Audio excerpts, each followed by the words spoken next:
Hello everyone, this is Eric and this is my video on conditional execution or if and else if loops.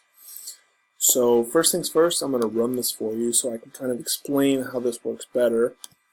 And it's going to see if it ever loads up, cool picture of my dog here with a filter on it.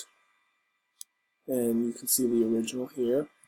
So this worked because I wrote the string right here, and that caused it to turn that picture into a new picture, and then it runs the method that I have down here.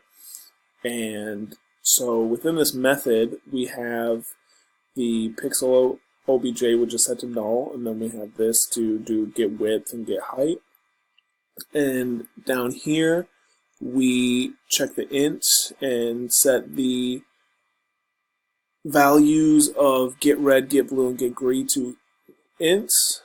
And then down here we have our two loops. So what happens here is it's going to check the blue value of a pixel. So we can check the pixel right here, and we can see that it has a blue value of 241 and the green value of 189.